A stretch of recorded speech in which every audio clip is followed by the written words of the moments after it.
Саламатсыздар ма, оқушылар? Бүгінгі біздің өтетін сабағымыз дүние жүзі тарихының 7-ші сыныптағы 18-ші ғасырдағы Үндістан және Ұлыбритания бөліміндегі ағылшындар саудагерлерден Үндістан билеушілеріне қалай айналды деген тақырып. Бүгінгі сабақта біз Ұлы Моғол империясының өмір сүрген кезеңдері мен Үндістанда жүргізген саясатын анықтаймыз. Ұлы Моғол империясының дағдарыс себептерімен және еуропалықтардың отаршылдық әрекеттерінің басталуымен танысамыз.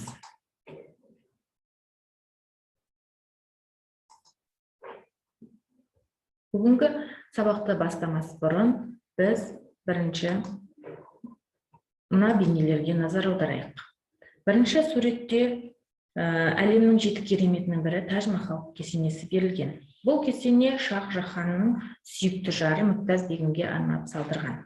Махаббатының символы ретінде сақталған керемет өнер туындысы. Екінші суретте Ұлы Моғол империясының негізі қалаған Бабыр Сұлтан бейнеленген. Бабыр Шах Әмір Темірдің немересінің баласы. Қазақтың тұңғыш тарихшысы Мұхаммед Дулатимен бөле болып келеді. Бабыр мен Дулатидың шешелері апалы-сіңлілі туыстар. Үшінші суретте осы Таж-Махал кесенесін салғызған Шах-Жахан мен сүйікті жары Мұмтаз бегім берілген. Шах-Жахан Жахангир падишахтың үшінші және сүйікті ұлы. Ол тақ үшін күресте қарсыластарын бәрін өлім жазасына кесті. Оның аты жаулаушылық саясатымен емес, атақты кесенелерімен шықты. Мұмтаз бегім оның 6 әйелінің біріншісі және сүйіктісі болды. Олар 14-15 жасында кездесті, бірақ 5 жылдан кейін үйленді. Бүгінгі тақырыбымызға ойысатын болсақ, бірінші Ұлы Моғол империясы туралы айтамыз. Ұлы Моғол империясының негізін қалаушы Бабыр Сұлтан. Ол туралы мәліметтерді жоғарыда айтып өттік. Үндістанның солтүстігінде Дели, мұсылман Дели сұлтандығы өмір сүрген. 1526 жылы оны Орта Азиядан шыққан Бабыр жаулап алды. Ауғанстанда және Үндістандағы иеліктерін Ұлы Моғолдар мемлекеті деп атаған. Бабыр өзі құрған иеліктеріне ислам дінін мемлекеттік дін деп жариялады. Ал Үндістанның жергілікті халқы индуизмді ұстанды. 17-ші ғасырдың ортасына қарай Үндістанның солтүстігі мен орталық бөлігі де Ұлы Моғол державасының қол астына өмір сүрді. Ұлы Моғол империясы әскери феодалдық мемлекет еді. Барлық билік падишахтың қолында болды. Моғолдардың соңғы билеушісі Аурангзеб падишах мемлекетті 19 субаға бөліп басқарды. Суба дегеніміз әкімшілік аймақ. Әр әкімшілік аймақ басында падишах тағайындаған субалар отырды. Олардың қолында әкімшілік, әскери және сот билігі жинақталды. Бүкіл жердің иесі падишах болды. Өңделген жерлердің бәріне салық салынып, ол мемлекет қазынасына салынып отырды. Сондай-ақ әртүрлі феодалдық жекеменшік жерлер болды. Олар джагир, әскери қызмет үшін жекеменшікке берілген жер. Олардың иеленушісі әскери қызметкерлерді джагирлар деп атады. Аурангзеб падишах тұсында джагирлар саны көбейіп, олар падишахтың негізгі тірегіне айналды. Заминдар, жекеменшік жер. Оның иелері заминдарлар меншігіндегі жерді өңдеуге шаруаларды пайдаланды. Кейде олардың қолында салықтан босатылған жер иеліктері болды.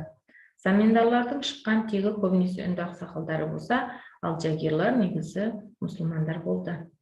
Инам, мұсылман дінбасылардың меншігіндегі жер, олар салықтан босатылды. Уақф, діни орындардың, яғни мешіт медреселердің жерлері, оларға да салық салынбады. Ұлы Моғол мемлекеттік халыққа салықты көп салды. Сол салықтардың ауырлығынан наразы болған жергілікті халық үнемі наразылық шеруіне шығып отырды. Үндістан халқы этностық және діни ғұрыптары бөлек халықтар Моғол иелігінен тәуелсіздік алуға тырысты. Бір аймақтан кейін екіншісі мемлекеттен бөлініп кете бастады. 18-ші ғасырдың ортасына қарай бұл бір кездері аса қуатты Ұлы Моғол мемлекетінің Үндістандағы билігі құлады. Енді бұл елді еуропалық державалар отарлай бастады. 17-ші ғасырда еуропалық мемлекеттер үнді мұхиты арқылы сауда жүргізу және отарлар иелену үшін бәсекеге түсті. Олардың ішінде мықты қызығушылық танытқан француздар мен ағылшындар болды.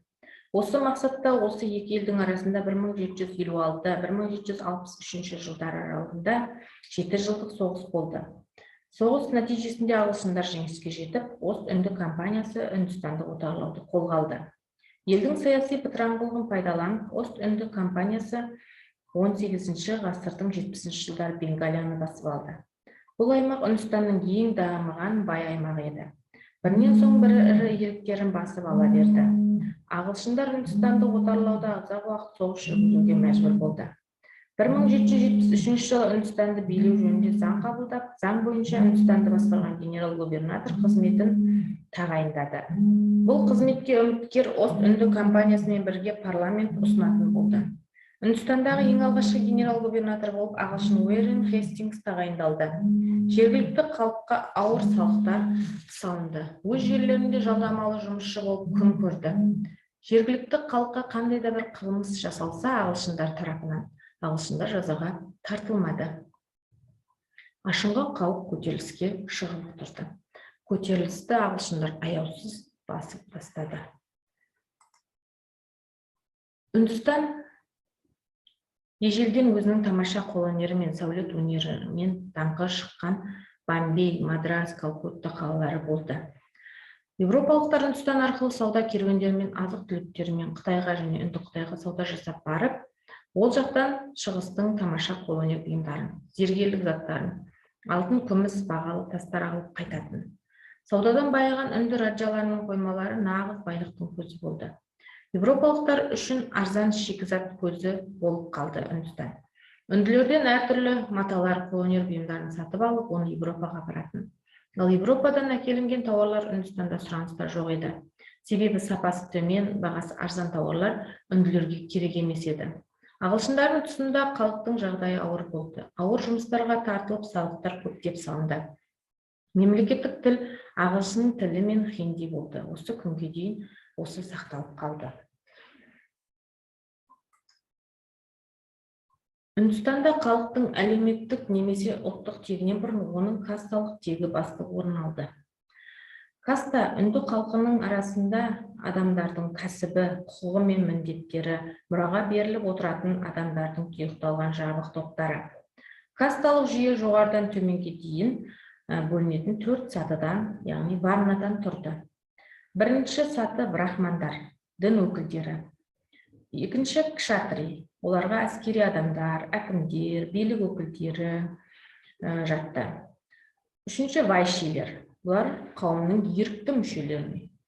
Бұған саудагерлер, малшылар, өсімқорлар, жер иеленушілер жататын. Одан кейінгі ең соңғы шудралар болды. Бұларға қауымның еріксіз мүшелері. Яғни құлдар, малайлар, кір жуушылар, тоқымашылар жататын. Бұлардың әрқайсысы бір-бірінен өте қатаң заң арқылы оқшауланды. Бір кастадан екінші кастаға өту мүмкін емес еді. Үнді қоғамының аса кедей төменгі топтарын кесапаттылар деп атады. Олар өте көп еді. Бүгінгі Үндістан туралы алған білімімізді қорытындылау мақсатында тапсырмалар орындайық. Бірінші тапсырма Вен диаграммасы арқылы Үндістан мен Ост-Үнді компаниясының отарлау кезімен Моғол империясы кезіндегі Үндістан халқының жағдайын салыстырамыз.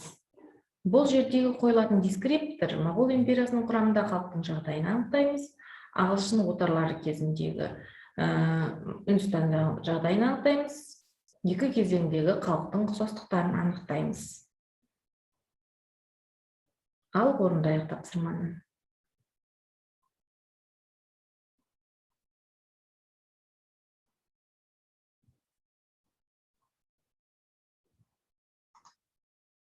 Ал тапсырманы орындап болсақ, дұрыс жауабын тексерейік.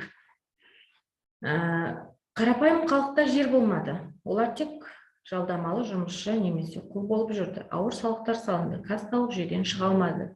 Бұл Моғол империясы тұсындағы Үндістан. Ал одан кейін Ост-Үнді компаниясының отарлау кезіндегі Үндістан басшылық қызметке алынбады. Үнділер мен мұсылмандарға қарсы қылмыс жасалса, ағылшындар жазаланбады. Ұқсастығы, наразылық, көтерілістер көп болды. Барлығымыз тапсырманы дұрыс орындады деп Сенемін. Жарайсыздар. Екінші тапсырмамыз тарихи диктант тапсырмасы. Мәтіндегі бос орындарға тиісті сөздерді қойып толықтырамыз. Үнді қоғамындағы өзгерістерді анықтаймыз.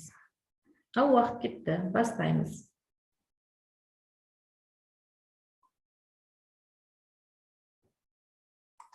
Тапсырманы орындап болсақ, тексеріп көрейік.